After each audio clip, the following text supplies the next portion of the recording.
Okay, last section was pretty intense, so we're going to slow it down a bit with this one. We are going to start with reviewing. So we're supposed to multiply the following binomials. Well, the first thing that I notice is that they are perfect twins except for the sign change. So again, if they are opposites, we know that it's going to be the square of the first squared, minus the second squared. So we're going to put an x in for the first term, a 3 in for the second term, and we realize we get x squared minus 9. Kind of same concept on this one. I'm not going to look at that 2 just yet, but again, I see that we have a difference of squares. So I'm going to have the first squared minus the second squared, and I do have to realize that I have to multiply a 2 through at the end, so I can't forget about that. So I have an x here, I have a 5 here. So I do have 2 times the quantity, x squared minus 25. Last thing then I'll have to do is distribute that 2 through. So final answer, simplifying this down, is 2x squared minus 50. Still dealing with those difference of squares, but distributing a 2 through as well. Okay, 3. We do have perfect twins, again opposite signs, so I know I'm dealing with the first term squared minus the second term squared. This is a little bit different because my first term is x squared. My second term is 8. So what is x squared squared? X to the 4th. What is 8 squared? Negative 64. Okay, nice review. So with that, again, we are hitting the rewind button and we are going to factor these binomials. So again, we're looking at this backwards. Now I notice that I have both perfect squares and I am subtracting them. So when subtracting perfect squares,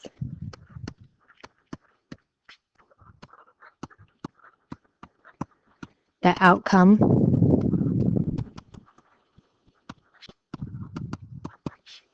will be the square of each one adding, one subtracting. And I'm going to put in here the products.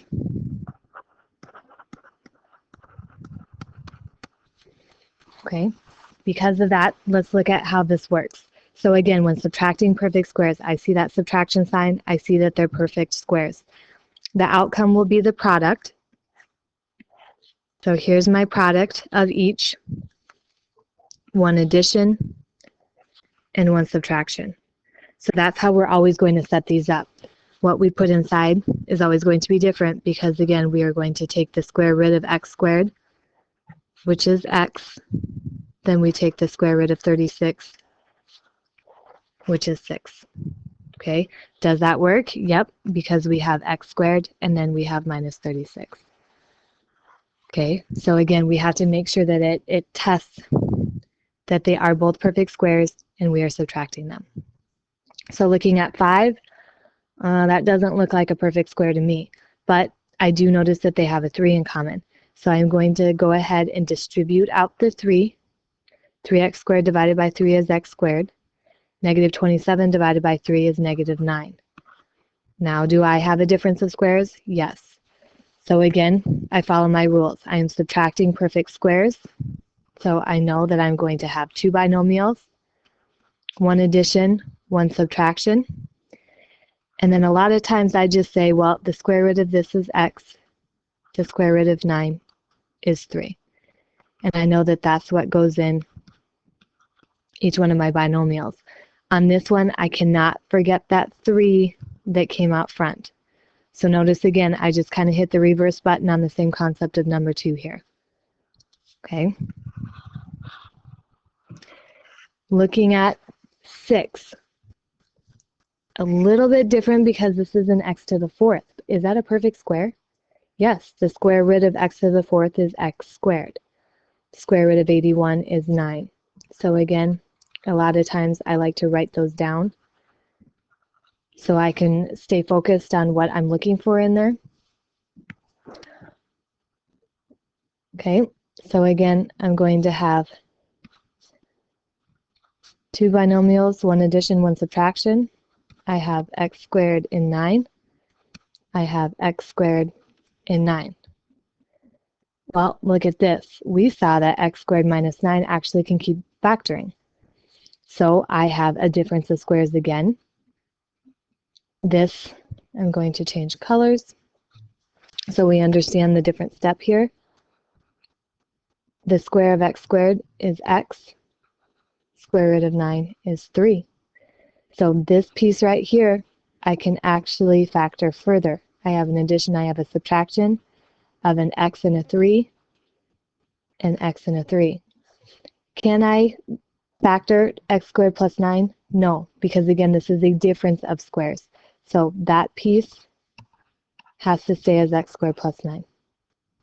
Okay, still factoring, still trying to get these down to that exponent of 1.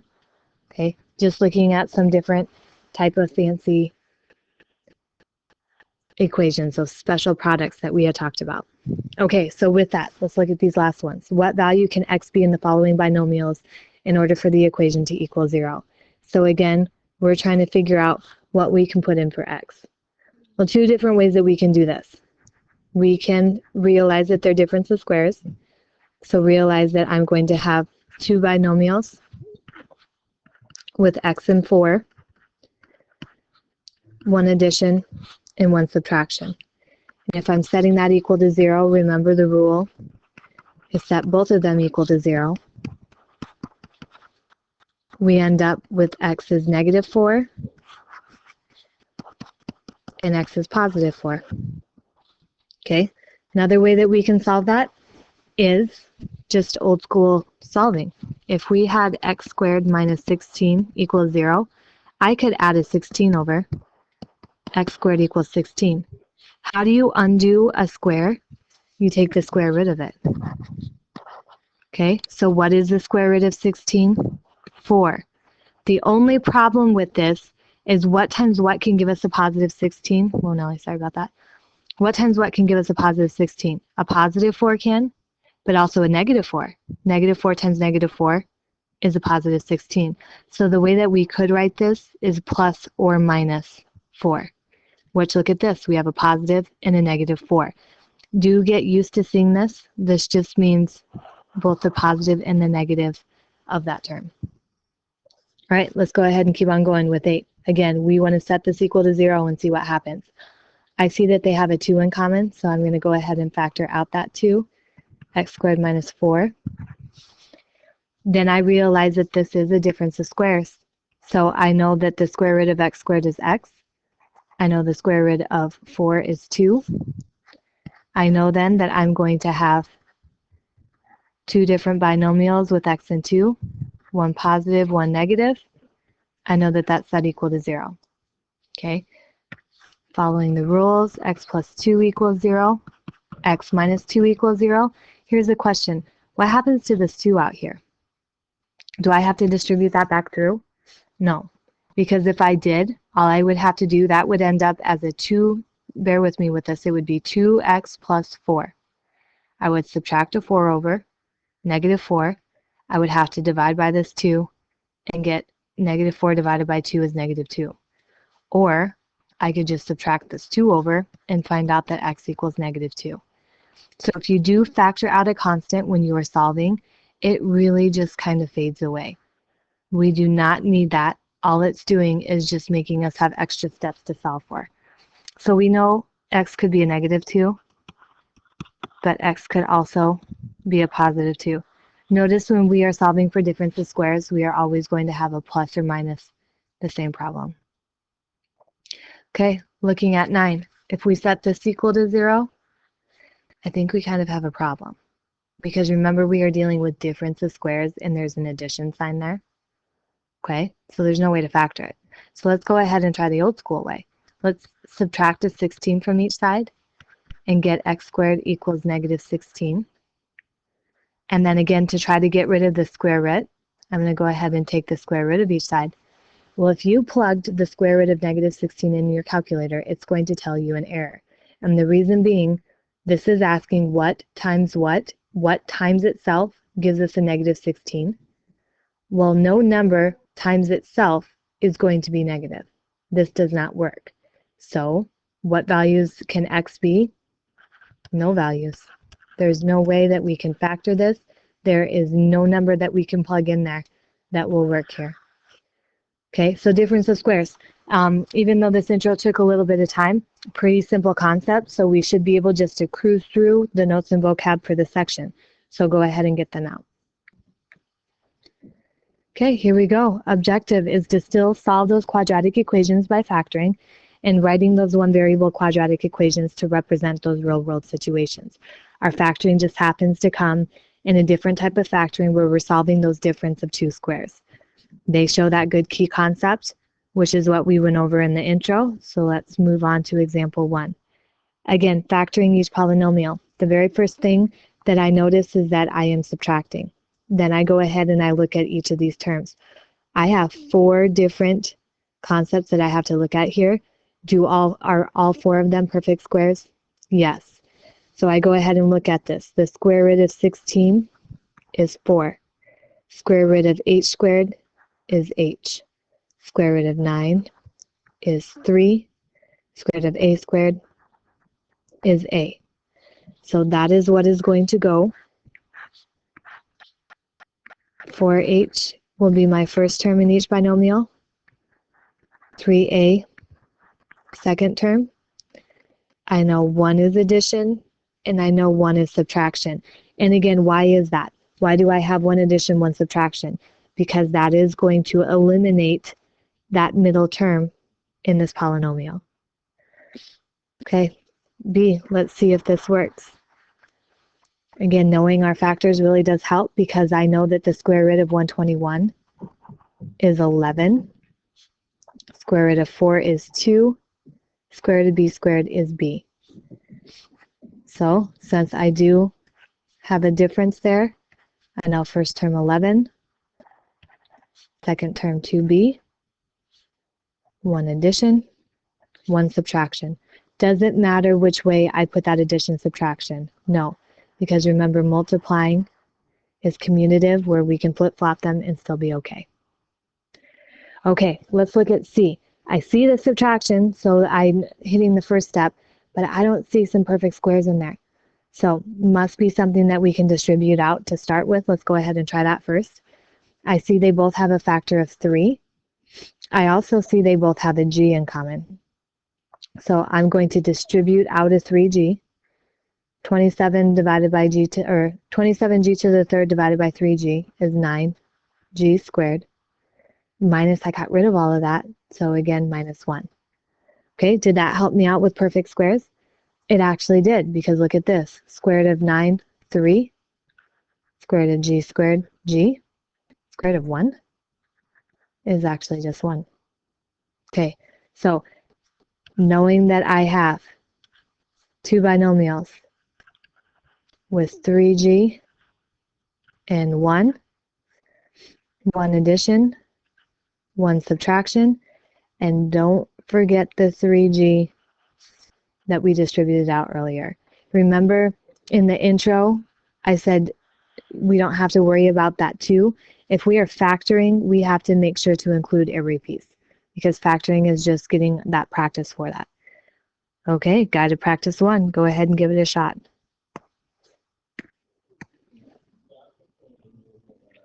Okay, with this one, one comment on 1A, a lot of times we like to see the variable come first, but on this one we can't do that. We have to follow the rules with bringing it straight down the way it is because again we would be changing the signs and we cannot do that. Other comment, once we get down to 1C and 1D, realize you can factor something out before we start looking at difference of squares. Also remember, don't forget that factor once you finally circle your final answer. Okay, this next example deals with that one example where we had to go a little bit further. It says to factor a polynomial completely, a technique may need to be applied more than once. Again, this also applies to the difference of squares pattern. So let's go ahead and see what they mean about this. I see that I'm subtracting. I see these are both perfect squares. I know the square root of b to the fourth is b squared. Square root of 6 is 4. So I'm going to have, and I'm going to actually write this over here to have more room. I have b squared in 4, b squared in 4. I know one of them is addition, one of them is subtraction. And this is what they say. We have to look at this and say, is this completely factored? No, it's not, because look at this. I have another difference of square. Subtracting two perfect squares. So I have to go ahead and keep going with this. Square root of b squared is b. Square root of 4 is 2. So this piece right here will factor down to two more binomials of b plus 2 and b minus 2. Why did I totally bypass b squared plus 4? Because there's an addition sign there. Difference of squares deals only with subtracting. So that is as far as I can go. I knew that there was something I forgot to talk about. This one up here. 1D, I had to flip-flop those because, again, speaking of difference of squares, this is an addition sign. But if I went ahead and put that 9y first, now I did have a difference of squares. Okay, so manipulate it a little bit if you have to. All right, let's go ahead and look at this one. 625. What's the square root of 625? 25. So we have 25 and we have x squared, which means 25x squared, 25 and x squared, one addition and one subtraction. Are we done? Nope. Look at this guy. Again, we have a difference and we have two perfect squares. So we have to keep chopping him with a 5 and an x. So again, final answer. I can't do anything with that 25 plus x squared. But again, I could simplify this down to 5 plus x and 5 minus x. Okay? Know when it is completely factored. All right, guided practice 2. Go ahead and give it a shot. Okay, pretty crazy to think that a binomial can all of a sudden be factored into 3 binomials multiplied together. 2a is actually kind of a tricky one to some students because they don't see 1 as the perfect square. Well, it is, because what is the square root of 1? 1. So why do the fourth minus 1 actually factors all the way down to this? Okay, again, we see that in 2D when we see that one. But knowing that we have more than one technique that has to be applied, which is going to be seen again in example 3, but we have to look at different techniques instead of just difference of squares, like the distributive property. So I realize that they both have a 5 in common, also an x. So before I even start this, I have to see that. Then I go ahead and write what's left over. I have an x to the fourth, and I have a minus 9. Okay, so I can go ahead and see that this is a difference of squares. Square root of x squared, or x to the fourth is x squared. Square root of 9 is 3. Okay, so that means that I have two binomials of the x squared and 3. One addition, one subtraction, and then don't forget that 5x. So am I done? Yes, I am, because look at this. I do have one perfect square here, but I don't here. So don't force it. If it's there, that is done. Speaking of don't force it, up here, same thing. Okay, we see that we have 2a squared plus a b squared. That a squared and b squared are very tempted, but that 2 blocks it. We can't do anything with it. Okay, let's look at b. What are we supposed to do with that? There's 4 terms there. Well, before I get too scared, I look and notice that they all actually have a 7 in common. So I'm going to go ahead and take out that 7 and see if that helps me out at all. These 3 have x, but he doesn't, so we can't take out that x. So left with x to the third plus a 3x squared minus an x minus a 3. Okay, well now what? Now I notice that I do have a group of 4. So speaking of groups, I'm going to go ahead and factor this by grouping. Okay, and let me get this set up real quick. Okay, so x to the third plus 3x squared, what do they have in common? They have an x squared. What's left over? An x and a positive 3. Negative x minus 3, what do they have in common? Well, they actually have a negative 1 in common. And I want them to have a negative 1 in common because, again, negative x divided by negative 1 is a positive x. Negative 3 divided by negative 1 is a positive 3. So there's where my grouping comes into play, because now I can distribute out an x plus 3. I can multiply by what's left over, x squared minus 1. Not forgetting the 7 right there. Am I done? Actually, no, because look at this. I have a difference. I have two perfect squares. Let's keep going. Square root of x squared is x. Square root of 1 is 1. So looking at this piece right here is x plus 1 and x minus 1. This is x plus 3. And don't forget the 7. Okay, it's really hard to write small with this pen and then actually write the right terms in there. So this is x plus 1 and this is x minus 1.